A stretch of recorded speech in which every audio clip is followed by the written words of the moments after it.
हलाल जो है क्योंकि वो मीट तक नहीं है, तो अब हम हर चीज़ को हलाल सर्टिफाइड लेंगे। हलाल सर्टिफाइड दूध, हलाल सर्टिफाइड चावल, हलाल सर्टिफाइड ये और हलाल सर्टिफाइड वो। कर्नोटो चिप्स आते हैं जिसके ऊपर एक वेजिटेरियन की ग्रीन डॉट लगी हुई है, और मैं ये समझता हूँ कि मैं वेजिटेरियन खा रहा हूँ। हो सकता है वो वेजिटेरियन हो भी, मैं मानता हूँ उसका सर्टिफिकेट ठीक, मगर उसके ठीक नीचे एक हलाल सर्टिफिकेट भी लगा हुआ है। That is this is not हलाल, दिस इज़ हलालोनॉमिक्स। आज जो है हलाल दुनिया के हर चीज़ में है। हलाल चॉकलेट्स, हलाल मेकअप किट्स, हलाल टी शर्ट्स, हलाल मेडिसिन एंड हलाल हॉस्पिटल। यहाँ से जो भी मेडिसिन जा रही है गल्फ में, कुछ भी जा रहा है, दैट हैज़ टू बी हलाल सर्टिफाइड, चाहे वो वेजिटेरियन है चाहे वो नॉन वेजिटेरियन है। इवन बाबा रामदेव जी की जो दवा है वो भी हलाल सर्टिफाइड है।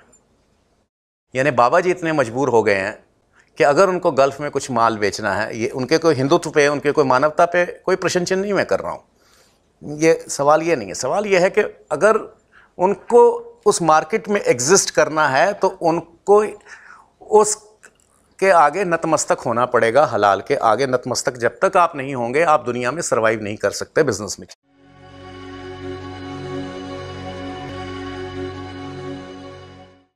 जैसे कि हम से बहुत लोग जानते हैं, झटका और हलाल ये दो मांस काटने की पद्धतियां हैं। तो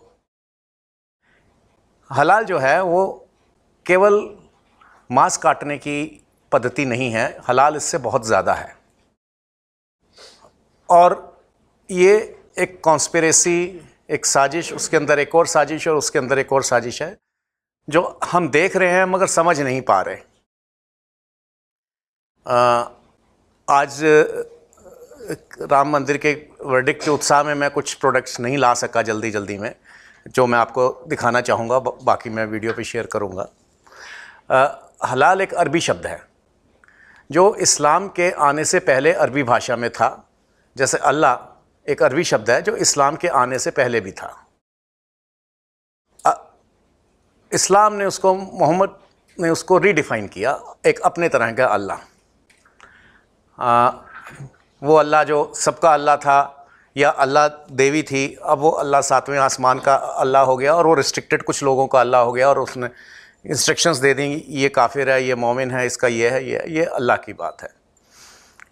तो ये जो पहले हम अल्लाह देखें वो और है। इसी तरह हलाल शब्द जो है वो उसका सदैव से अर्थ जो रहा है अरबी भाषा में, वो रहा है परमिसिबल, जायज़। उर्दू में जायज़ कह सकते हैं,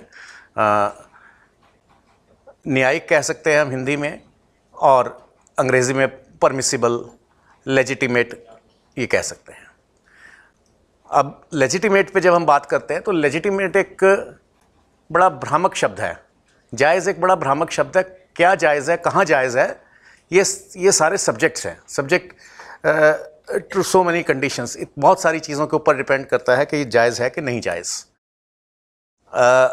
मैं एक एग्ज़ाम्पल अक्सर देता हूँ कि एक बार है शराब का, उसमें शराब सर्व करी जाती है, सरकार ने लाइसेंस दे रखा है, लोग पैसे देते हैं, बिल कटवाते हैं, बिल्कुल जायज़ है। मगर वहाँ पे एक 12 साल का बच्चा जाके जब कहता है साहब 2 पैग मेरे को भी दे दो, तो वो नाजायज़ है। कौन सा कानून कहाँ पे लागू होता है? बहुत सी चीज़ें भारत में जायज़ हैं और बहुत से कंट्रीज़ में वो इलीगल हैं, और बहुत सी चीज़ें वहाँ लीगल हैं, यहाँ पे इलीगल है। तो लीगैलिटी जो है that's is subject to the place and time. अब गलती हमारी यहाँ पे हुई या कि हमने इस्लामिक हलाल को यूनिवर्सल हलाल समझ लिया, यानी जो इस्लाम में जायज़ है वो सब पे जायज़ है। और जब हम हलाल शब्द, आज हमारी भाषा में एक मुहावरा आ चुका है, यार हक हलाल की कमाई है। अब हक अलग है, हलाल अलग है। हलाल का मतलब जायज़, और वो कैसा जायज़, जिसको हम हलाल समझ रहे हैं वो इस्लाम के हिसाब से जायज़। क्योंकि इसका पहला जो शुरुआत है, हम जब इसको समझते हैं, जब हम हलाल शब्द हमारे सामने आता है तो हमारे दिमाग में एक चीज़ आती है कि जैसे कोई मीट से संबंधित है। हलाल मीट हो सकता है और नहीं भी हो सकता, पर हलाल जायज़ और नाजायज़ दुनिया की हर चीज़ में है। इस्लाम में 2 ही चीज़ें हैं, हलाल या हराम, इन बिटवीन कुछ नहीं है। ना कुछ ब्लैक है ना कुछ वाइट, ना ब्लैक है या वाइट है, कुछ ग्रे नहीं है, कोई पिंक नहीं है और कोई ऑरेंज भी नहीं है। अब ये जायज़ नाजायज़ जो हदीस जो इस्लाम कहता है वो इस्लाम के लिए जायज़ नाजायज़ हो सकता है, वो मेरे लिए नहीं है। इसमें सूअर का मांस है, अभी हम मांस पे ही, अभी हम मांस से बाहर नहीं जा रहे, मीट से जब हम मीट के बाहर जाएंगे तो मीट की बाहर की बात करेंगे। इस्लाम में सूअर हराम है और बहुत से मुसलमान कहते हैं कि गाय हमारे यहाँ जायज़ है। तो आपका जायज़ मेरे ऊपर नहीं है, जैसे मेरा जायज़ आपके ऊपर नहीं है। मैं ये नहीं कह सकता कि ये सूअर हलाल है, क्योंकि इस्लाम में हलाल नहीं है, इसलिए हमने हलाल को वो माना हुआ है, एक बेंचमार्क माना है कि जो इस्लाम के हिसाब से जायज़ है वो जायज़ होता है। इसका जब हलाल की हम बात करते हैं, हलाल के साथ हराम आता है, ये साथ साथ आएंगे दोनों चीज़ें। हलाल इस शब्द की जो, अगर हम इस शब्द की यात्रा देखें, इस शब्द की जीवन यात्रा देखें, एक हलाल है इस्लाम से आने से पहले का, दूसरा हलाल है इस्लाम के आने के बाद का, और तीसरा इसका जो अपग्रेडेशन हुआ वो सेकेंड वर्ल्ड वार के बाद हुआ। ये सेकेंड वर्ल्ड वार के टाइम में होना शुरू हो गया था, और उसका फोर्थ ग्रेड अपग्रेडेशन अब आने वाला है, मतलब चौथा रूप, जो हमने अगर उसके ऊपर कोई स्टेप्स नहीं उठाए, कोई कदम नहीं उठाए, तो जल्दी ही चौथा रूप भी हमारे सामने आ जाएगा, और वो सबसे भयंकर रूप होगा। इस्लाम से पहले का हलाल था हलाल जो उस समय की यहूदी, यजीदी, ईसाई या वहाँ पे कुछ सनातनी में थे, जो उनके अपने अपने हलाल हराम थे, उनके अपने अपने डेफिनेशंस थी।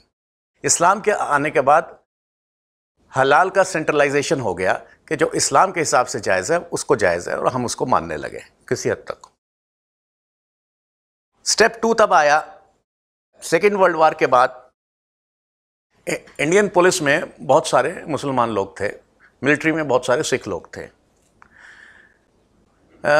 इन लोगों का ये कहना था कि we can be victimized for serving the crown. हमने ब्रिटिश साम्राज्य की सेवा करी है, हो सकता है इसका हमें बदला चुकाना पड़े। इसमें मिलिट्री को इतना डर नहीं था, क्योंकि मिलिट्री कहीं दूर, भारत की मिलिट्री थी जो इंडियन मिलिट्री थी अंडर द ब्रिटिश रिजीम, वो कहीं तंजानिया में, कहीं हांगकांग में लड़ाई लड़ रही थी, मगर जो पुलिस वाला था वो अपने गांव में या आसपास के क्षेत्र में लड़ रहा था, और उसकी शत्रुता भी आसपास थी। आज भी पुलिस वाले का कोई दुश्मन हो सकता है, कोई बदमाश दुश्मन हो सकता है, कोई शरीफ दुश्मन हो सकता है, मगर मिलिट्री वाले की उसकी प्रोफेशन की वजह से कोई दुश्मनी हो ऐसा नहीं है। उस समय बहुत सी संख्या में एक ब्लैंकेट परमिट मिला, और बहुत सी संख्या में पुलिस वाले वहाँ सेटल हो गए, मिलिट्री वाले भी वहाँ सेटल हो गए। उस सेटलमेंट से जो चीज़ सामने आई, वहाँ पे जो मुस्लिम पॉपुलेशन थी उनका ये कहना था कि हम यहाँ पे इंग्लैंड में सेटल हो गए हैं, मगर हमें यहाँ पे हलाल नहीं मिल रहा, ये हमारी एक प्रॉब्लम है। उसको दूर करने के लिए वहाँ पे उन्होंने लंदन हलाल सोसाइटी बनाई। लंदन हलाल सोसाइटी का क्या काम था, मतलब इस तरह की कई उन्होंने तंजीमें बनाई, लंदन हलाल सोसाइटी और इस तरह की तंजीमें, जिनका ये काम था कि हलाल को प्रमोट करो। अब हलाल प्रमोट करने का मतलब ये है कि जो उस समय एग्जिस्टिंग मार्केट है उसको ख़त्म करो। शब्दों का हेर फेर है। अपील्स करी गई कि आप हलाल खाइए। मुसलमानों ने बहुत सारे अपनी उनकी तंजीमें जाके मॉल्स में मिली, स्टोर्स में मिली कि आप केवल हलाल मांस ही सर्व करें। अभी मांस तक बात थी। बहुत से लोगों ने उनको नहीं सुना, क्योंकि जो उस मॉल का स्टोर का मालिक था वो एक गोरा था, वो एक ईसाई था। जब उसको समझाया कि हदीस ये कहती है, हाँ ये जायज़ है, तो उसने कहा ये मेरे को इससे कोई मतलब नहीं है, मेरा माल बिक रहा है, मैं एक व्यापारी हूँ, मैं एक गोरा हूँ, मैं एक ईसाई हूँ, मुझे इससे कोई मतलब नहीं है कि हदीस क्या कहती है। तो कृपा करके मेरा समय आप बर्बाद ना करें, और इस तरह की मेरे को कोई प्रपोज़ल, इस तरह का कोई मेरे को आप मत दें प्रपोज़ल, और आप अपना काम कीजिए। मगर ये जो हठी समाज था, उसको मैं हठी बड़े अच्छे नज़र से, क्योंकि जिस चीज़ पे वो लगे हुए थे उससे वो पीछे नहीं हटे। उन्होंने कुछ मॉल्स को अप्रोच करा जो अल्टीमेटली मान गए। उसके बाद इस तरह की appeals I grand Mufti of great Britain से या और छोटे छोटे लोगों से कि अगर कोई हलाल जो मुसलमान है वो इसी स्टोर से सामान खरीदेगा, और ना खाली मीट, हर चीज़ वो वहीं से खरीदेगा, चाहे वो बच्चे की पेंसिल खरीदनी है या अपनी कार खरीदनी है, जो भी वहाँ पे अवेलेबल है आपको, चाहे उसके लिए 2 किलोमीटर 5 किलोमीटर ज़्यादा जाना पड़े। उसका रिजल्ट ये हुआ, ये स्टेप बाय स्टेप जैसे चीज़ें हुई, एक कॉन्स्पिरेसी के तहत उन स्टोर्स का, जो हलाल सर्टिफाइड स्टोर्स थे, उनका सेल बढ़ गया 10-11% साल 2 साल में। अब वो 11% वहाँ पे मुसलमान नहीं था, 11% इस तरह बढ़ा कि क्योंकि ईसाई भी वहाँ का, मिशनरीज़ को छोड़ दीजिए, अदरवाइज़ ईसाई भी अपने धर्म के तरफ ज़्यादा उसका झुकाव भी नहीं है, उसका भी ज़्यादा कोई वो नहीं है। जैसे हिंदू ठीक है, एक मैकेनिकली मंदिर में चले गए, यार अब ख़त्म करो इस बात को, 5 मिनट हो आए बहुत है, एक हमने इतना मंदिर में दान दे दिया, अब मेरे को ये टेंडर मिल जाना चाहिए, सौदा मेरा हो ही जाना चाहिए, मतलब हमारा एक मैकेनिकल अप्रोच है ईसाई की। मगर जो मुसलमान की अप्रोच है वो अप्रोच बड़ी डेडिकेटेड अप्रोच है, उसमें कोई आप क्वेश्चन मार्क नहीं है, कोई इफ़ नहीं है, कोई बट नहीं है, वो बिल्कुल डेडिकेटेड अप्रोच है। तो वहाँ पे जो मुसलमान था उसने अपने दोस्तों को, मित्रों को, पड़ोसियों को कन्विंस करा, यार वहाँ से चल के खाते हैं, वहाँ से जाके सामान लेते हैं। उसके लिए उसने सेक्रीफाइस भी करा, चाहे उसने नहीं भी जाना होता था तब भी वो कहता था यार मैं वहाँ जा रहा हूँ, आपको मैं ड्रॉप कर दूँ। तो एक ऑफ़र दी गई जिसकी उसने कीमत दी, मतलब मेरे को अगर आज मेरे को कहे घर से उठना है, यार आज छुट्टी है, क्यों उठना, और 4 किलोमीटर बिना मतलब मैं गाड़ी घुमाऊँ, क्यों घुमाऊँ, मगर उसने ये करा, ये हमको उसकी दाद देनी चाहिए। जब ये 10-11% सेल बढ़ी, इसका मतलब क्या है कि मुस्लिम 11% नहीं है मगर सेल 11% बढ़ रही है, तो नॉन मुस्लिम्स भी हलाल के ऊपर, हलाल स्टोर पे, हलाल स्पेसिफिक स्टोर्स पे आ गए, एक्सक्लूसिव हलाल स्टोर्स पे। इनका 11% 10% सेल बढ़ने का मतलब ये हुआ कि बाकी की सेल कम हुई। अब जिनकी सेल कम हुई उन लोगों ने अप्रोच करा उसी सोसाइटी को जिसको इन्होंने धक्के देके बाहर निकाला था। सोसाइटी का ये कहना था, साहब जब हम आपके पास आए थे तो आपने हमारी तौहीन करी, कुरान की तौहीन करी, इस्लाम की तौहीन करी।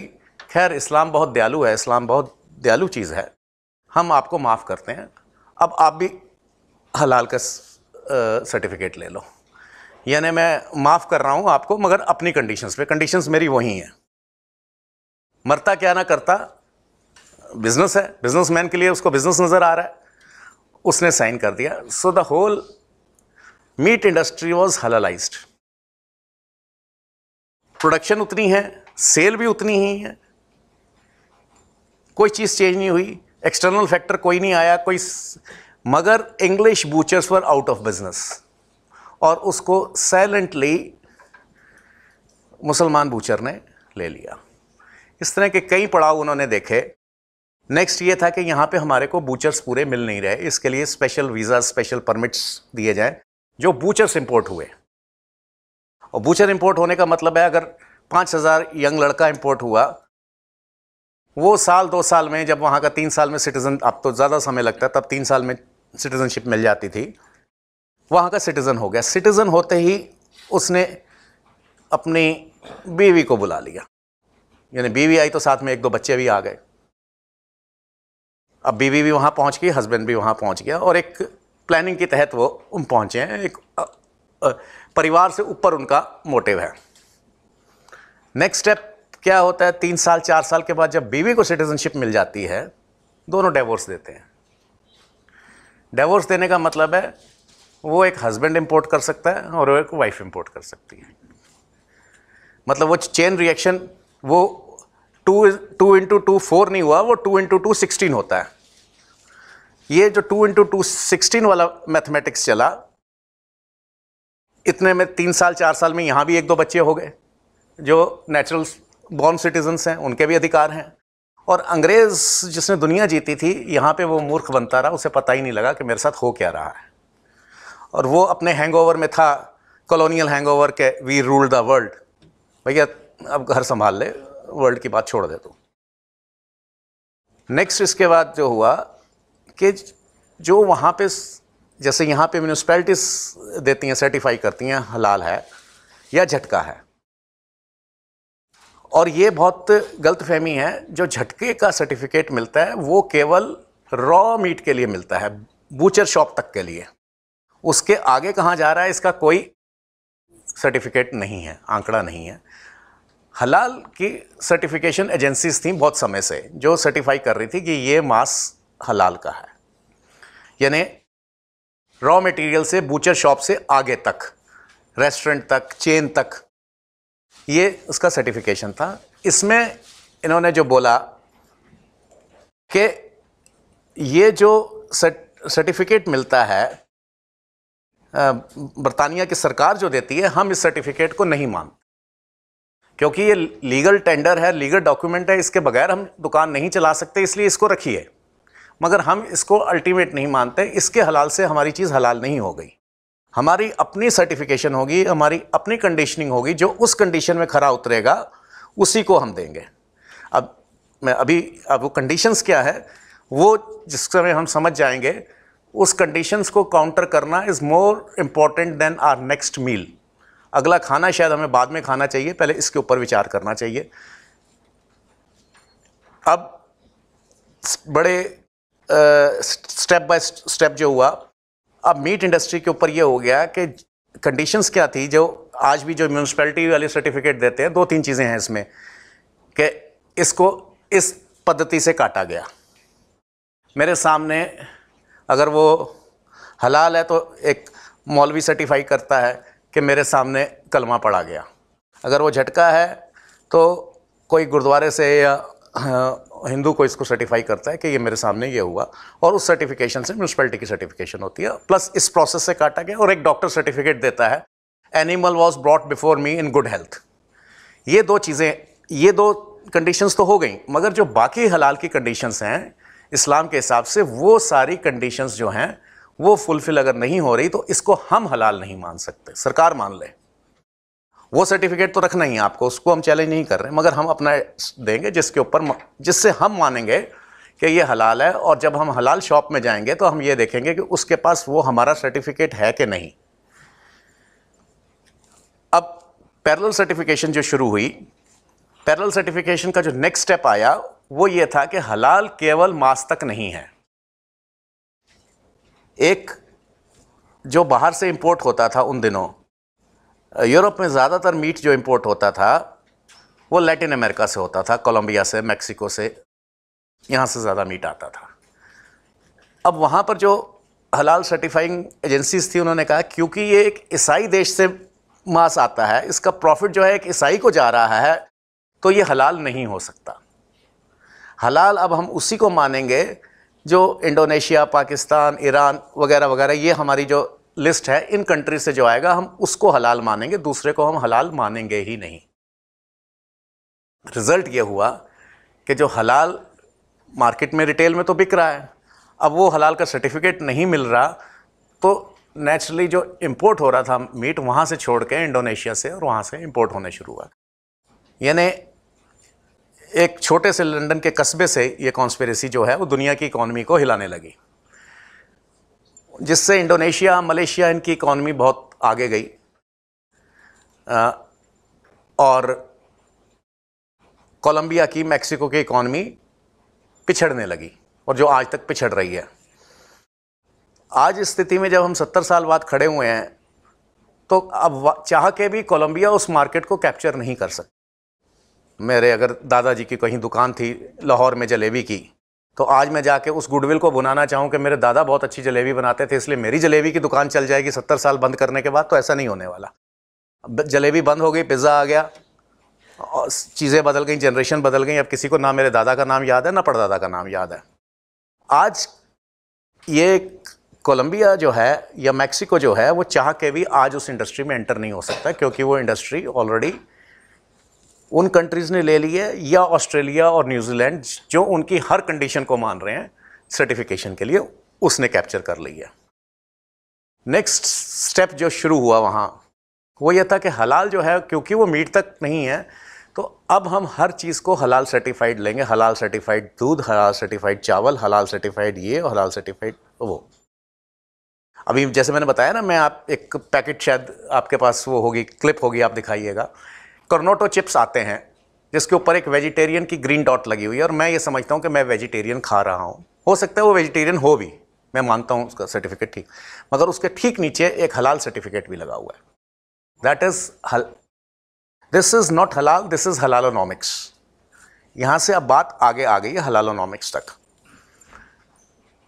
अब वो इंडस्ट्रीज, वो कंट्रीज अब उसको कैप्चर नहीं कर सकती उस इंडस्ट्री को, और वो मुस्लिम कंट्रीज के हाथ में ही रहेगी, या वो कंट्रीज जो मुस्लिम की कठपुतली बनकर रहेंगे उनके हाथ में रहेगी।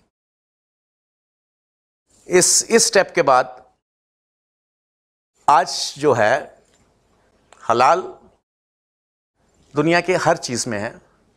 हलाल चॉकलेट्स, हलाल मेकअप किट्स, हलाल टी शर्ट्स, हलाल मेडिसिन एंड हलाल हॉस्पिटल।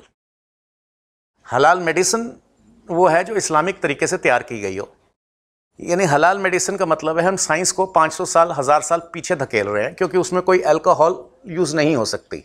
अगर उस मेडिसिन में अल्कोहल यूज़ हो गई तो that can not be certified as halal medicine.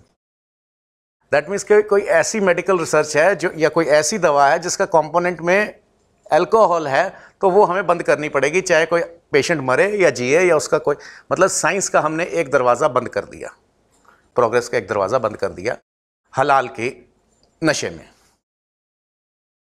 दूसरा इसके बाद जो है, अब वो हलाल होगा क्या, कैसे कोई हलाल के क्या कंडीशंस हैं, वो जाननी बहुत ज़रूरी है कि वो कंडीशंस क्या हैं। आज की डेट में अगर आप नेट पे जाएंगे, देयर आर हलाल डेटिंग साइट्स, हलाल डेटिंग साइट्स, क्योंकि अब तो सतयुग आ गया है, कोई झूठ नहीं बोल सकता। मैं अभी बोलूँगा, आप फट अपने मोबाइल पे चेक करेंगे और इंटरनेट पे पता लग जाएगा कि कोई हलाल डेटिंग साइट नहीं है, मगर ये हैं आपके नेट पे, आपका नेट भी ऐसा ही बोलेगा। एंड इवन देयर इज़ हलाल प्रोस्टिट्यूशन, मतलब काजल से लेके, एक काजल की डिब्बी छोटी सी 40 रुपए की जो कैटरेक्ट को दूर करती है, बहुत अच्छी दवा है, उसमें कोई शक नहीं है, मगर वो भी हलाल सर्टिफाई हो गई। इसका मतलब मैं हलाल के चुंगल में फंस चुका हूँ। चॉकलेट तो एक बार मैं छोड़ सकता हूँ, मगर अगर मेरे को कैटरेक्ट है, मैं दवाई खाने पे मजबूर हूँ, या वो सुरमा डालने पे मजबूर हूँ, वो काजल डालने पे मजबूर हूँ, जो हलाल सर्टिफाइड है।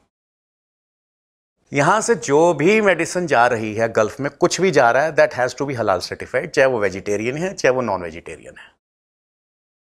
इवन बाबा रामदेव जी की जो दवा है वो भी हलाल सर्टिफाइड है।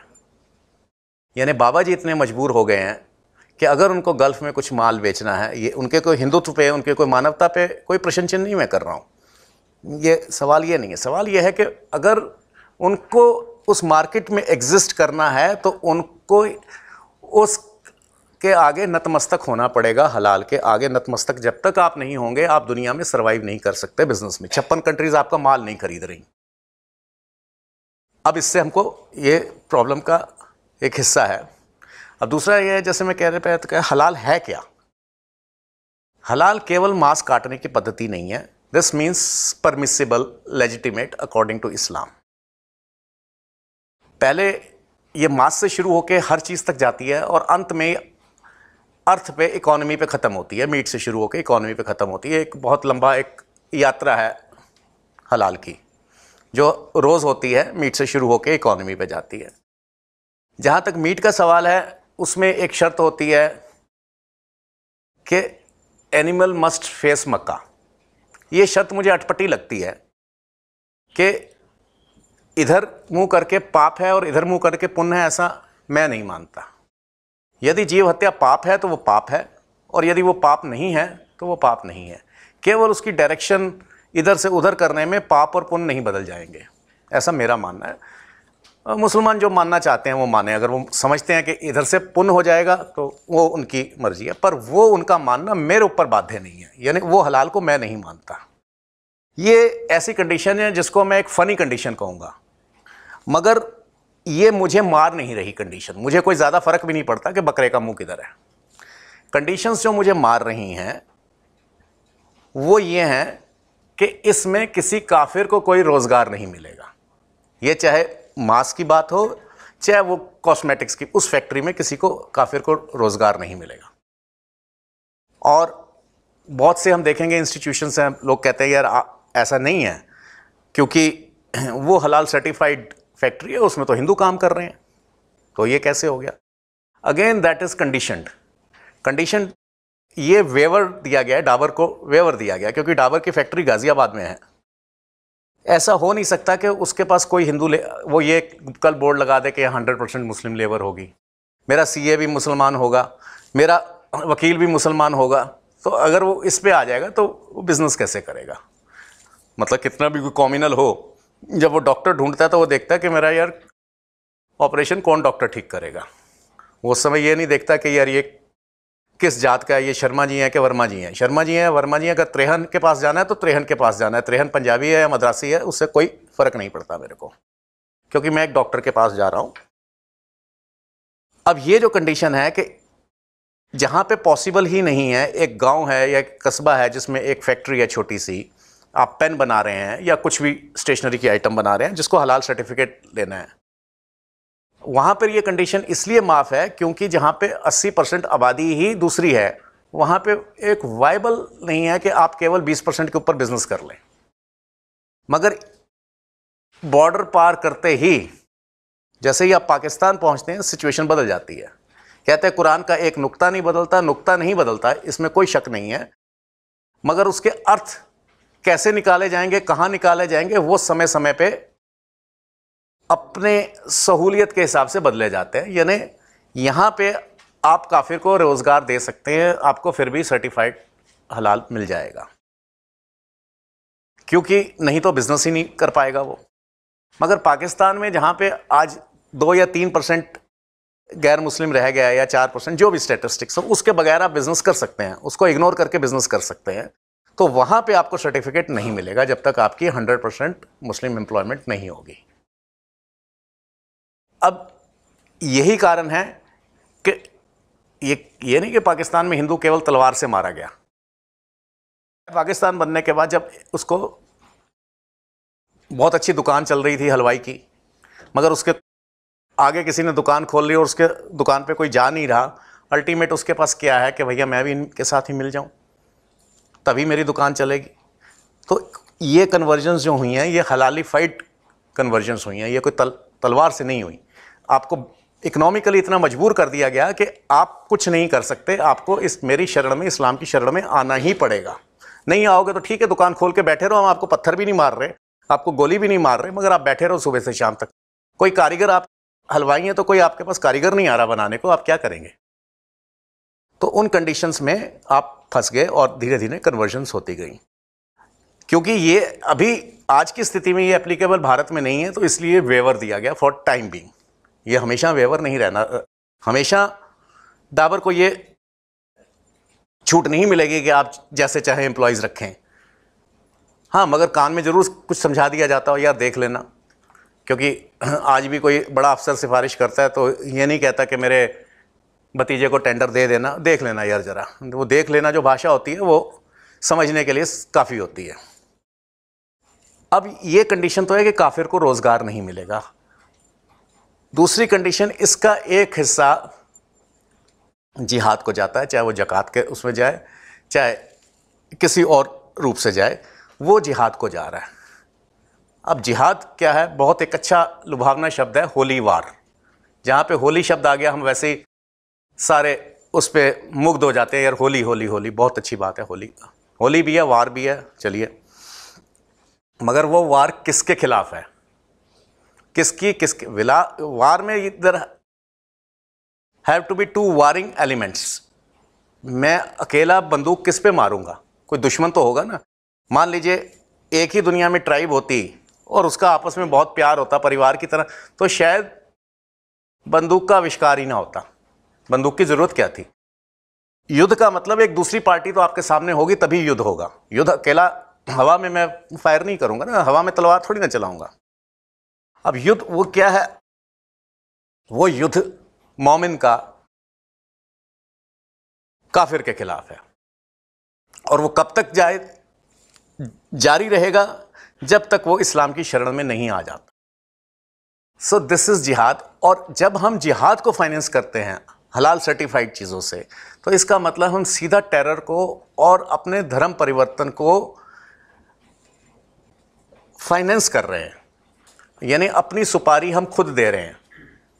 जो बिजनेस में होता है जी, ये व्यापारी बहुत टेंडर भरता है, यार इसकी सुपारी दे दो, इसको आगे चला दो, अगला टेंडर मैं लूँगा। मगर यहाँ पर ऐसा नहीं हो रहा है, यहाँ पे तो हम अपनी सुपारी दे रहे हैं, पैसा उसको फाइनेंस कौन कर रहा है? अब ये जो चीज़ें हैं, जो सर्टिफाइंग एजेंसीज लंदन से लेकर निकली, आज दुनिया भर में है। यहाँ पे दिल्ली में सबसे बड़ी ITO पे एजेंसी बैठी है जमायत इस्लाम वाले, वो भी सर्टिफाई करते हैं कि हलाल है। और भी प्राइवेट एजेंसीज हैं, बहुत सारी चीज़ें हैं जो सर्टिफाई कर रही हैं हलाल है। So this is halalonomics. ये केवल एक पद्धति नहीं है, यह केवल एक छोटी सी मोहर नहीं है जो हम मोहर देख नहीं पाते, देख पाते हैं तो समझ नहीं पाते। और हमारे साथ प्रॉब्लम क्या है, हिंदुओं की प्रॉब्लम क्या है कि one is they fail to understand and the greater problem is they refuse to understand. मैं प्रॉब्लम समझना ही नहीं चाहता। आप ये कैसे, मैं कहता रहूँ ये ऑरेंज है, ये भगवा है, आप कह रहे हैं नहीं जी मेरे को तो ये हरा दिख रहा है, आई कैन नॉट प्रूव। जब आप भी कहेंगे, एक वो है,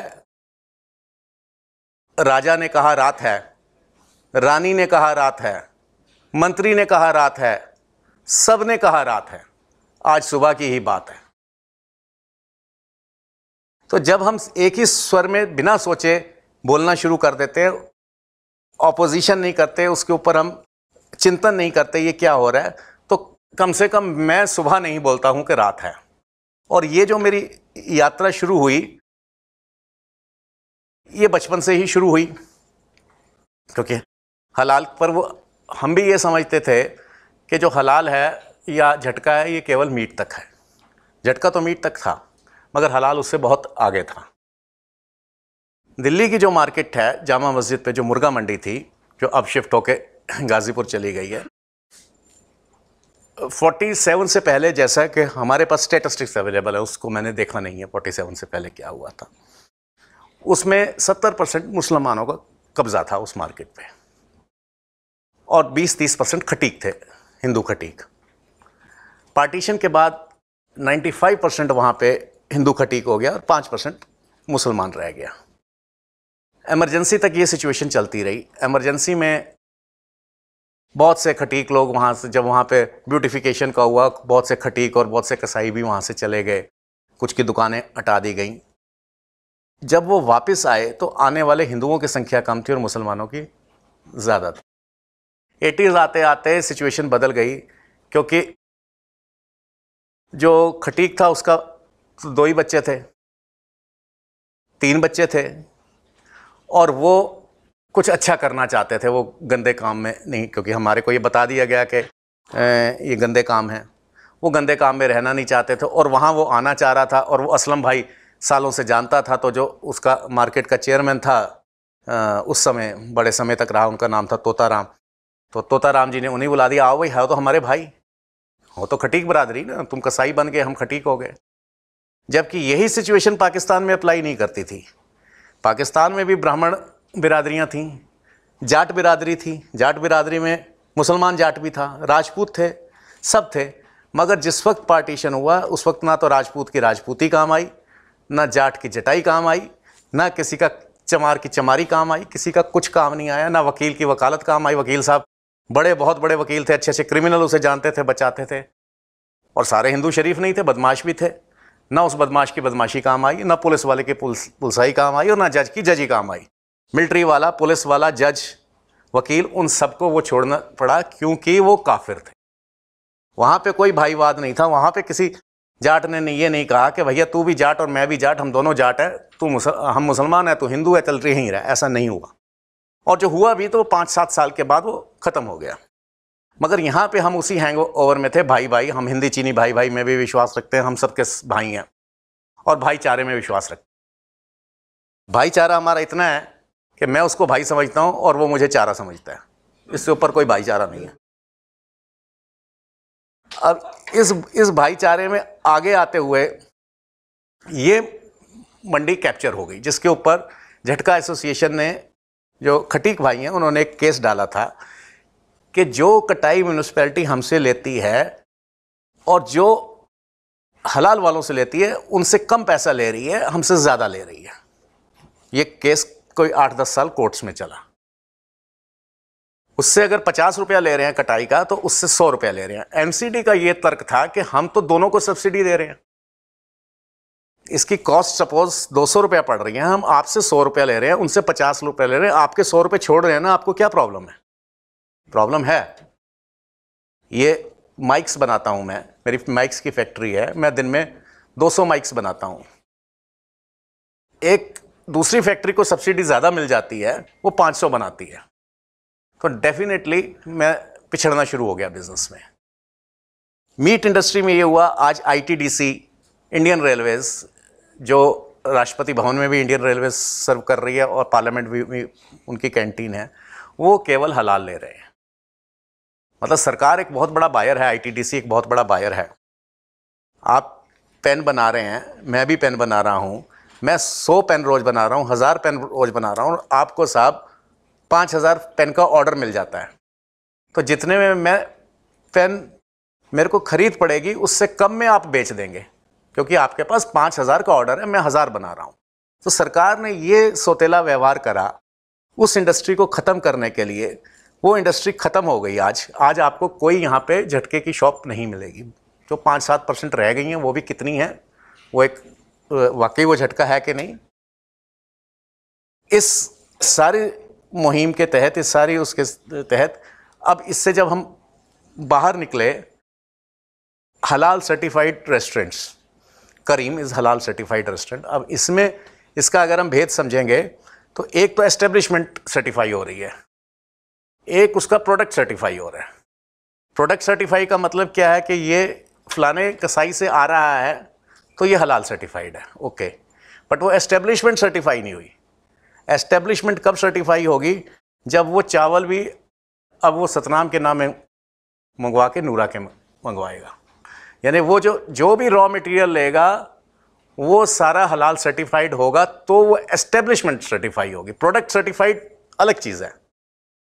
अब वो उसमें जो मटेरियल यूज़ हो रहा है, चावल यूज़ हो रहा है रेस्टोरेंट में, जो चावल यूज़ हो रहा है उस चावल वाले को कब मिलेगा हलाल सर्टिफिकेट? कि जो तू बोरा खरीद रहा है वो भी हलाल सर्टिफाइड होगा। तो ये जो chain I, wolf is right in my backyard, मेरे बिल्कुल पीछे भेड़िया खड़ा हुआ है, पर मैं देख नहीं पा रहा हूँ या मैं देखना चाहता नहीं हूँ। ये यहाँ तक इकॉनमी पहुँच गई। हम में से शायद ही कोई यहाँ पे अंदाज़ा लगा सके कि ये जो हलाल सर्टिफाइड प्रोडक्ट्स हैं ये किस वॉल्यूम के होंगे। मतलब आप रोड साइड नाई और रोड साइड कसाई उसको छोड़ दो, जिसकी कोई जीएसटी नहीं, कोई बीएसटी नहीं, कोई उसका कोई अकाउंट ही नहीं है। उसने तो सुबह 2000 का माल खरीदा, 5000 का माल खरीदा, 10,000 का बेचा, 2000 कमाया लेबर को देने के बाद, और 2000 डाल के वो जेब में चला गया और वो मस्त है, अपने जो अपने भी 15-20 बच्चे पाल रहा है वो। मगर जो ऑर्गेनाइज सेक्टर है, क्या हम में से कोई अंदाज़ा लगा सकता है कि वो कितना बड़ा सेक्टर है?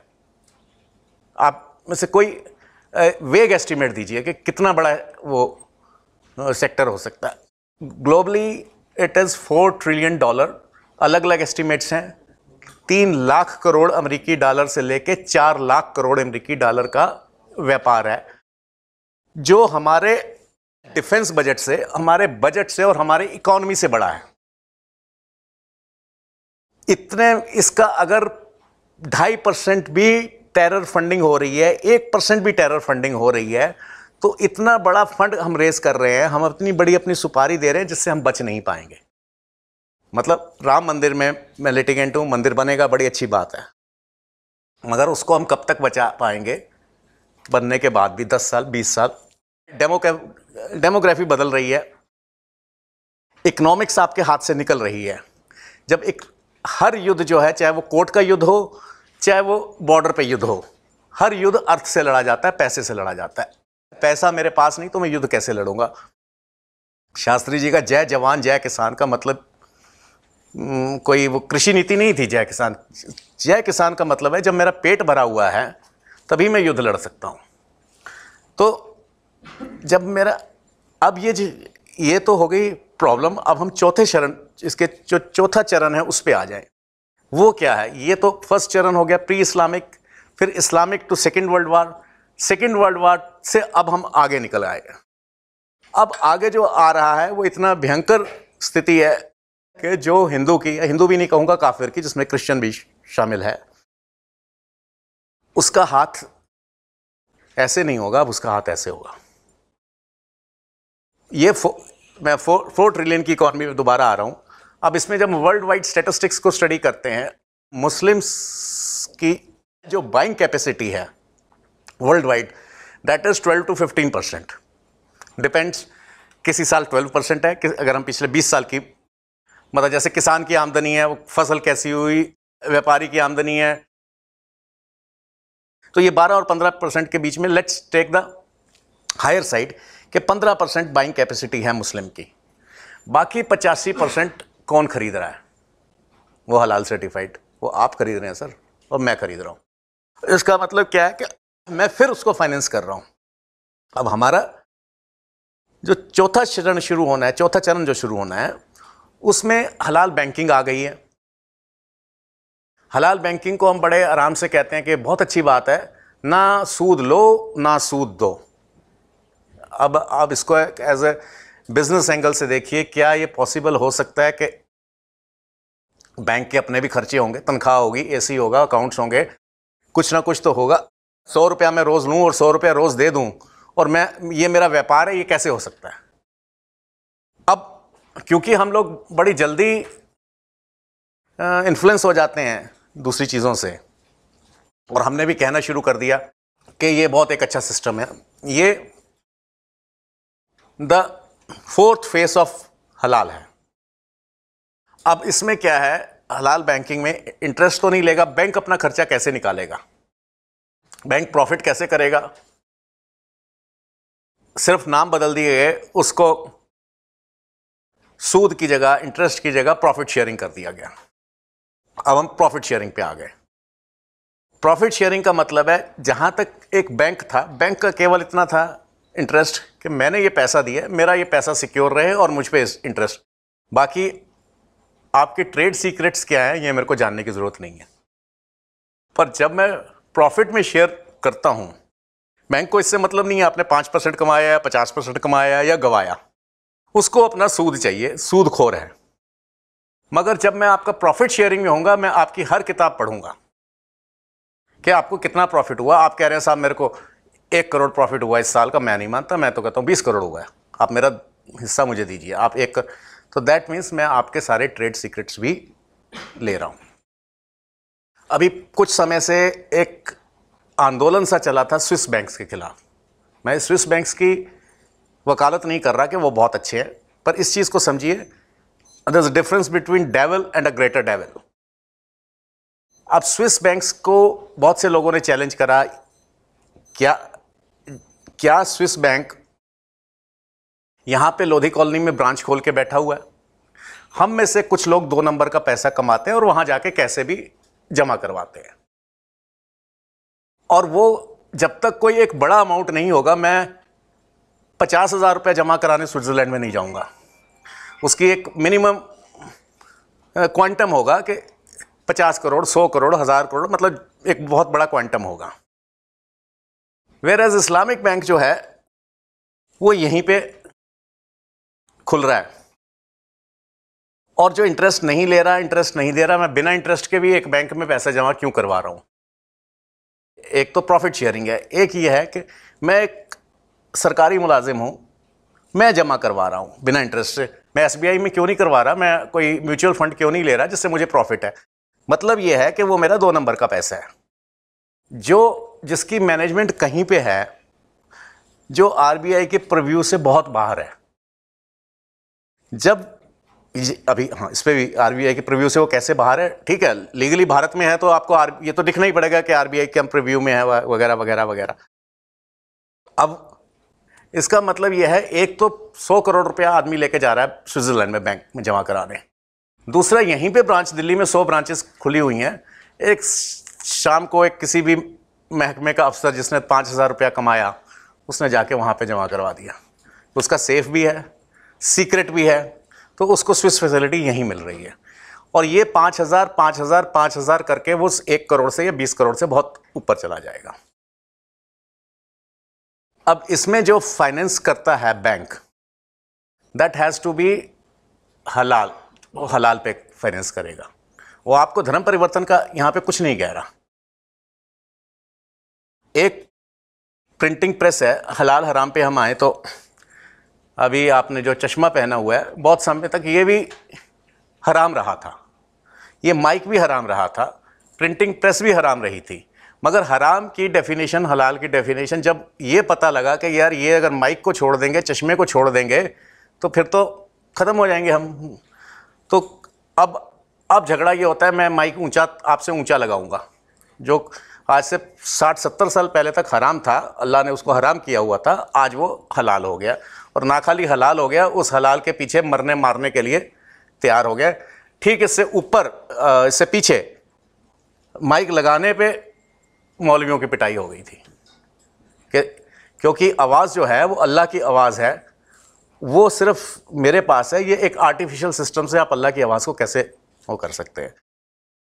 हलाल प्रोडक्ट से आपकी प्रिंटिंग प्रेस जब तक तो वो कुछ ऐसी चीज़ छाप रही है जिसमें कुफ्र नहीं है, तब तक वो आपको हलाल सर्टिफिकेट है। जैसे ही उसने कुछ कुफ्र छापा, your certificate can be withdrawn.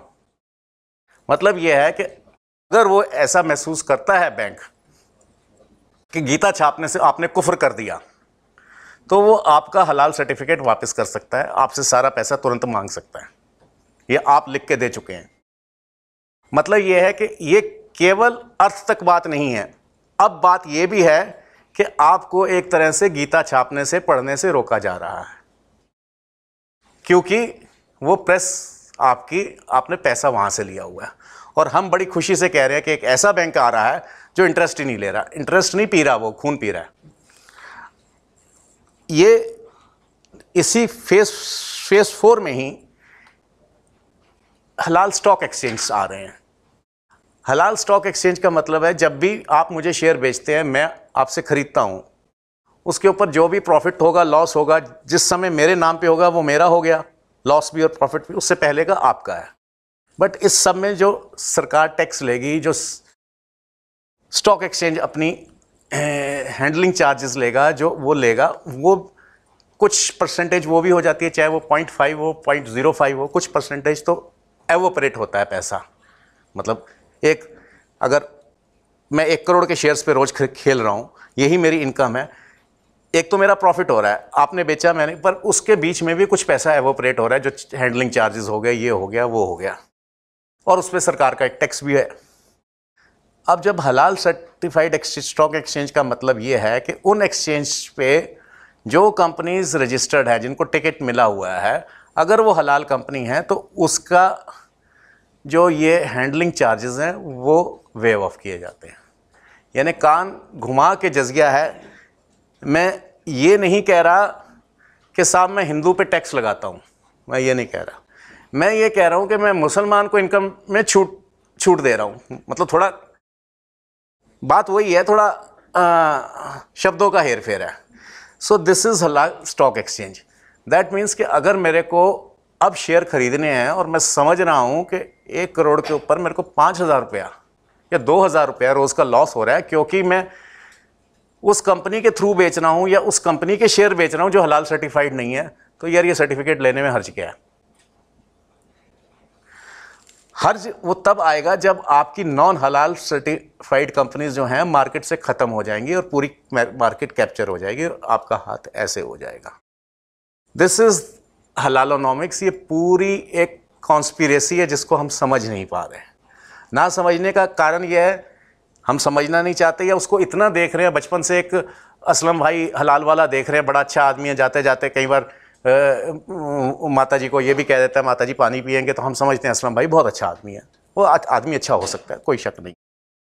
हम इसको ऐसे ही नहीं देख पा रहे जैसे एक बैंक का कैशियर है जिसने उम्र भर नोट गिने हैं 100 के, उससे ये पूछिए कि साहब 100 के नोट पे 100 कितनी बार लिखा हुआ है, वो नहीं बता सकता, क्योंकि उसने इतना देख लिया है कि वो देख ही नहीं पाता। यही कोई गांव का बच्चा है जिसने आज तक 100 का नोट नहीं देखा, उसके हाथ में 100 का नोट लग जाएगा तो वो 5 मिनट में गिन लेगा इसमें इतनी बार 100 लिखा हुआ है। एक कंफ्यूजन है मुझे जी। ये कंपनीज को सर्टिफाई कर रहे हैं कि ये हलाल कंपनी है? जी। अच्छा, जब आपने पहले प्रोडक्ट की वो एक्सचेंज खोल रहे हैं तो मतलब ये नहीं दीज मैं बताता हूँ। दीज हलाल एक्सचेंज का मतलब ये है कि उसमें सारी कंपनीज रजिस्टर हो रही हैं, चाहे आपकी हलाल सर्टिफाइड है चाहे नॉन हलाल सर्टिफाइड, जैसे किसी भी स्टॉक एक्सचेंज में होती है। मगर जो हलाल सर्टिफाइड कंपनीज हैं उसकी जो फीस है वो वेव ऑफ करी जा रही है। उसकी जो कौन वेव ऑफ करेगा? Stock exchange. क्यों करेगा वो? ये उसकी वो हलाल एक्सचेंज है। नहीं तो वहीं तो मैं लूज कर रहा हूँ, वो एक्सचेंज तो कॉमन एक्सचेंज है। वो नहीं, एक्सचेंज कॉमन है, वो भारत में नहीं खुल रहा, वो 26-27 कंट्रीज में खुल रहा है, कुवैत में खुल रहा है, ठीक है ना। कुवैत में अगर आप इंडियन कंपनी हैं, आप भी रजिस्टर हो सकते हैं, आपको रजिस्ट्रेशन में कोई प्रॉब्लम। एक्सचेंज यदि दुबई में है या और कहीं है, हाँ, ओके, तो वो ये नहीं कह रहा मैं आप पे हिंदू के ऊपर एडिशनल टैक्स लगा रहा हूं, वो ये कह रहा है मैं इसका वेव ऑफ कर रहा हूं। वही जैसे एमसीडी का ये कहना था कि हम आपको भी सब्सिडी दे रहे हैं, उनको भी दे रहे हैं, अगर उनको ज्यादा दे रहे हैं तो आपको क्या प्रॉब्लम है। और ये केस इससे पहले कि किसी नतीजे पे आता, इस दौरान फिर प्राइवेटाइजेशन हो गई, एमसीडी बाहर हो गया और एमसीडी ने वो ठेके पे दे दिए। और ठेके पे जो अभी हैं वो एलिना या कोई भी अभी तक जिसे हम झटका प्लांट समझते हैं कि वहाँ से झटका हो रहा है, वो भी एक मुसलमान का प्लांट है, मतलब उसको 5 साल 3 साल का जो भी ठेका मिला है। अब मेरे से एक सिचुएशन आई कि मैं इसको कोर्ट में चैलेंज करना जा रहा था, क्योंकि जैसे ही उसने हलाल का झटके का काम शुरू करा, वो अब मुसलमान नहीं रहा, उसने कुफ्र कर दिया। जब वो मुसलमान नहीं रहा तो वो हलाल का प्लांट कैसे चला सकता है? मतलब दोनों में से या तो इधर हो गए या आप उधर हो गए, आप ये नहीं कर सकते कि मैं ये भी हूं मैं वो भी हूं। तो ये जो प्लांट है या तो ये इसमें हलाल कर रहा है, और या वहां पे जो वो हलाल कर रहा है वो मुसलमानों से धोखा कर रहा है, क्योंकि वो मुसलमान ही नहीं है, जो उसकी पहली कंडीशन है कि मुसलमान का होना चाहिए। तो जब इस केस में मेरा इंटरेस्ट था, मैं फाइल कर रहा था, तो एक वकील साहब मेरे पास आए कि साहब आप ये केस मत करिए, कि जी क्यों ना करें। और इंसिडेंटली वो भी सरदार जी थे वकील साहब। मैं कहा साहब आपने पैसा लिया हुआ है, आप उनकी बोली बोलोगे, पर मैं क्यों ना करूं, मुझे ये बताइए। आप ठीक कर रहे हो, आपका वकील का धर्म है कि आपने अपने क्लाइंट को डिफेंड करना है, और आप मेरे तक चल के आए, किसी के माध्यम से आए, बड़ी अच्छी बात है, चाय पीजिए, मगर मुझे ये मत ज्ञान दीजिए कि मेरे को क्या करना है। बोले देखिए ऐसे है कि इसके ऊपर ऑलरेडी मुस्लिम पार्टीज ने केस करा हुआ है कि ये मुसलमान नहीं है, तो आप कृपा करके बीच में मत टपकिए, क्योंकि जो इनका आपस में हो रहा है होने दीजिए। वो बात मुझे भी कुछ समझ में आ गई कि मेरे जाने से हो सकता है ये फिर एक हो जाए या कुछ हो जाए, तो ये जो इनके आपस में केस चल रहे हैं वही चलने दो, और हमारे को बाहर से बैठ के तमाशा देखने में ज़्यादा फ़ायदा है। इस जब मैं ये कर रहा था तो 2007 में मैंने एक पिटीशन लगाई थी राज्यसभा में पिटीशन कमेटी में, जिसमें इंडियन रेलवे को और राज्यसभा सेक्रेटरीट को, दोनों को पार्टी बनाया कि ये केवल हलाल सर्व कर रहे हैं, इंडियन रेलवे केवल हलाल सर्व कर रही है, ये मुस्लिम रेलवे नहीं है, या तो ये दोनों सर्व करे या कोई ना करे। तो पिटीशंस का जो हाल होता है वो अभी भी पिटीशन पड़ी हुई है, मगर जो जवाब आए उनके 10-12 साल से जितने भी जवाब आ रहे हैं, साल में 6 महीने में 2 पेज का जवाब आ जाता है, और वो उसको क्या शब्द कहा जाए, एक बड़ा फ़नी शब्द है, बड़ा फ़नी जवाब है, शब्द उसके लिए फ़नी ठीक रहेगा। सेंट्रल गवर्नमेंट की मिनिस्ट्री ऑफ फूड प्रोसेसिंग से एक जवाब आता है कि साहब हमारा सेंटर का कोई मतलब नहीं है, ये स्टेट सब्जेक्ट है, मीट जो है। अब रेलवे तो स्टेट सब्जेक्ट नहीं है, रेलवे तो सेंट्रल सब्जेक्ट है, पर ये उस मिनिस्ट्री का जवाब आ रहा है। अब मैं शायद मेरे पास कॉपी भी हो, और नीचे एक अशोक साहू साहब के नाम के एक ऑफिसर साइन कर रहे हैं कि हमारा कोई मतलब नहीं है, एंड उनका जो डेजिग्नेशन है, he is assistant mister doctor B दास जो जवाब दे रहे हैं कि ये स्टेट सब्जेक्ट है, सेंटर का कोई मतलब नहीं है, ये उसी मिनिस्ट्री के एम्प्लॉई हैं और इनका जो रैंक एंड डेजिग्नेशन है वो असिस्टेंट कमिश्नर मीट, रैंक है assistant commissioner meat, government of India. और वो कह रहा है कि ये मेरा सब्जेक्ट नहीं है। तो भैया सब्जेक्ट नहीं है आपका तो आप हो कैसे यहाँ पे? मैंने कभी दिल्ली देखी नहीं है, मगर मैं यहाँ पे लेक्चर देता हूँ, पर मैंने दिल्ली देखी नहीं है, कभी मैं दिल्ली आया नहीं हूँ। सो दिस इज़ अ वेरी मतलब एक हंसी का पात्र है। अगर ये मैं बाहर दिखाएं तो शायद विदेशी हम पे हंसेंगे, यार कम से कम झूठ तो ढंग का बोल दिया करो। सो ये सारी चीज़ें आगे बढ़ते हुए अब इसका जब मैंने ये पिटिशन लगाई तो मेरे को एक कॉल आया कोई 1 साल 1.5 साल के बाद कि साहब आपने कोई पिटिशन लगाई हुई है? हाँ जी लगाई हुई है। पंजाबी में वो सज्जन बोल रहे थे, बोले वो की होया होता पिटिशन का, क्या हुआ उसका पिटिशन का? मैंने कहा साहब आपको कैसे पता मैंने पिटिशन लगाई है और आपको मेरा नंबर कहाँ से मिला? बोले साहब ये पता तो लग जाता है। मैंने कहा मैं कोई अमिताभ बच्चन नहीं हूँ, जो मैं करता हूँ दुनिया में तो पड़ोसी को भी नहीं पता मैं कौन हूँ, क्या करता हूँ। ऊपर वाले को शायद मेरा नाम भी नहीं पता होगा, फ्लैट्स में रहते हैं डीडीए के। आप सीधा सवाल का सीधा जवाब दीजिए, मैं आपसे बात करूंगा। अगर आप घुमा घुमा के बातें करेंगे तो मैं कोई जवाब नहीं दूंगा, और दोबारा आपने कॉल करा तो मैं 100 नंबर पे कॉल करूंगा। बोले आप मुझे गलत समझ रहे हैं, मेरा नाम सेठी है और मैं बॉम्बे का, मेरी फाइनेंस कंपनी है, मैं फिल्मों को फाइनेंस करता हूँ। जी बहुत अच्छी बात हुई। मेरे से क्या चाहते हैं आप? मेरे को कोई फिल्म नहीं बनानी। बोले मैं एक झटके पे प्लांट लगा रहा हूँ और ये मेरा नाम है, आप मुझ पे शक कर रहे हैं, ये मेरा लैंडलाइन नंबर है। आप किसी से जब थोड़ी देर बात हुई तो पता लग गया वो आदमी जेन्युइन है, कोई ऐसी बात नहीं है। तो मैं कहा जी मेरे लिए क्या आदेश है? बोले आदेश कुछ नहीं, मैं झटका प्लांट लगा रहा हूँ, इसको मैं पुणे में लगा रहा हूँ और यदि वहाँ चला तो बहुत अच्छी बात है, नहीं तो मैं इसको उठा के कहीं हिमाचल में या पंजाब में ले जाऊँगा जहाँ अभी भी झटका चलता है, और यदि वहाँ भी नहीं चला तो मैं इसको डिसमेंटल करके समुद्र में फेंक दूंगा, मगर इस पर मैं हलाल नहीं होने दूंगा। और मैं गॉडरेज की टक्कर पे लेके आ रहा हूँ उसको, और मेरा 30 करोड़ से ऊपर का बजट है इनिशियल स्टेप पे। रोके बहुत अच्छी बात है, एक पागल को दूसरा पागल मिला, बिरादरी बड़ी अच्छी बात है। तो अब आदेश बताइए क्या करना है?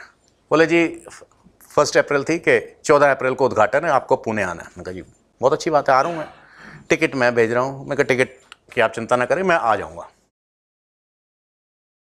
2-3 महीने तक फ़ोन नहीं आया, फिर मैंने फ़ोन करा, मैंने कहा सेठी साहब आपने उस दिन मेरे को अप्रैल फूल बना दिया सुबह सुबह, तो अब तो बताओ क्या हुआ? बोले ऐसे महाराष्ट्र गवर्नमेंट ने एक कंडीशन लगाई है कि आप हलाल सर्टिफिकेट लेके आइए, और मैंने कहा हलाल करना नहीं है, यही मेरे सारे युद्ध है, और मैं ऑलरेडी बैंक से पैसा काफ़ी उठा चुका हूँ, और मैं banker is going to roast me alive, वो तो वसूलेगा ना पैसा मेरे से। महाराष्ट्र सरकार में जब बात हुई तो बोले साहब ऐसे है कि सब ने लगाए हुए हैं, आप जिद क्यों करते हैं? कोई शायद जोशी अफसर। मैं कहा साहब आप क्यों जिद कर रहे हैं? आपकी चेकलिस्ट में ऐसा कोई सर्टिफिकेट नहीं आपने मांगा। बोले सब लगाते हैं, गॉडरेज ने लगाया, इसने लगाया, अंबानी ने लगाया, फलाने ने लगाया, शरद पवार जी का प्लांट है उन्होंने भी लगाया। हम तो शरद पवार जी ने क्या करा? उन्होंने अपनी शादी का कार्ड भी साथ में लगा दिया होगा। वो क्या करते हैं उससे मेरे को कोई फ़र्क नहीं पड़ता। शरद पवार या गॉडरेज या जिनके आप बड़े बड़े नाम ले रहे हैं, सच ले रहे हैं झूठ ले रहे हैं मुझे नहीं पता, मगर ये मेरा धर्म नहीं तय करेंगे मेरे को क्या करना है।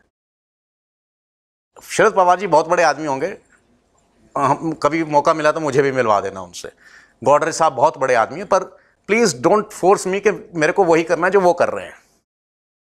काफ़ी उसके बाद ये हुआ कि उन्होंने कहा ठीक है जी आप इस पर झटका सर्टिफिकेट लगा दीजिए।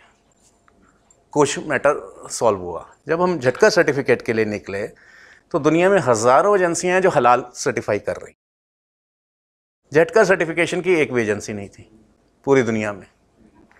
जो म्यूनिसिपैलिटी करती है सर्टिफाई, वो सिर्फ रॉ मटेरियल को करती है टिल बूचर शॉप, यानी एक रास्ता यहाँ तक तो तय हो गया कि बूचर की शॉप के लिए जो मांस निकला है या बूचर ने जो खरीदा है वो हलाल खरीदा है या झटका खरीदा है। रेस्टोरेंट कहाँ से कौन से बूचर से खरीद के जा रहा है और कुक्ड सेमी कुक्ड फूड जो फ्रोजन फूड्स आ रहे हैं उसकी खरीदारी कहाँ से है, इसकी कोई मैकेनिज्म नहीं था। So this is the time when we initiated झटका सर्टिफिकेशन कि हमारे को एक उसका रिजल्ट ये हुआ कि एक इंस्टीट्यूशन अभी ऐसा बचा हुआ है जो हलालीफाइड नहीं हुआ, that is Indian armed forces. Armed forces में अभी भी झटका चलता है और पैरामिलिट्री में बीएसएफ है, वहाँ पे झटका चलता है। सो वो जिन सज्जन ने वो करा, हमने उनको सर्टिफाई किया। एक अच्छा काम ये हो गया, जब वो आर्मी के पास अपना माल बेचने गए तो उन्होंने कहा जी अभी तक तो रॉ हमारी कैंटीन्स पे चलता था, अब ये फ्रोज़न फूड्स आ गए हैं, हम झटका देते हैं और फ्रोज़न हमें कहीं मिल नहीं रहा, हम तो आपको ढूंढ रहे थे। सो उन सज्जन को 5 करोड़ का पहले साल में ऑर्डर मिला, विच वॉज दिस थिंग। मतलब वो तो ईश्वर ने किसी तरह बचा लिया, वरना बाकी जो हमारी सोसाइटी है या उस समय जो सरकार थी वो किसी भी तरह से हिंदू इकोनॉमी का मर्डर करना चाहती थी। इट इज़ नॉट कि हिंदू को मरवाना चाहते हैं। दंगे हुए, दंगे में तो 10, 20, 50 आदमी मर गए, मगर जब इकोनॉमी को मारेंगे किसी की तो वो पूरी कम्युनिटी कन्वर्ट हो जाएगी, जैसे पाकिस्तान में हुआ। पाकिस्तान में कोई ये नहीं कि उन्होंने कोई 10 लाख हिंदुओं को सिर काट दिया हो, ऐसा ठीक है, कहीं 10 को मार दिया होगा, कहीं 20 को मार दिया होगा, बच्चियां भी लेके गए, मगर उसके लिए उससे ज़्यादा घातक जो हथियार है वो हथियार है इकोनॉमी का। So this is halalonomics. तो अब हमारा जो युद्ध है यहाँ से जो शुरू होता है, दिस इज ह्यूमनॉमिक्स। सो मेरी जो सबसे अपील है वो ये है कि हम हलालोनॉमिक्स से अपने को शिफ्ट करें। सिर्फ हमको इतना करना है, पूरे देश में सबको कारगिल पे जाके नहीं लड़ना। सिर्फ मैं इतना कर सकता हूँ प्रोटेस्ट कि ये चॉकलेट साहब मैं नहीं खरीद रहा और दुकानदार को ये बोल रहा हूँ कि मैं इसलिए नहीं खरीद रहा कि ये हलाल सर्टिफाइड है, क्योंकि वो कह रहा है कि मेरे को अब जब ये 15% मतलब बाइंग कैपेसिटी 15% वर्ल्ड वाइड में से अगर 90% मुस्लिम कट्टर है तो 10% तो दूसरे भी कट्टर होंगे, मगर वो किसी भी सूरत में 15 से 16% इकॉनमी को कैप्चर नहीं कर सकते, क्योंकि उनकी हद है वो, और हम 85% तक जा सकते हैं। और सिचुएशन फिर इसी से रिवर्स होगी, देन हलालोनॉमिक्स की जगह ह्यूमनॉमिक्स आएगा। और यही एक चीज़ है जिसमें मैं सबका सहयोग चाहता हूँ, जगह जगह ये कर रहा हूँ, और मेरे को यहीं से शुरू करना है, और इतना ही मेरे को कहना था।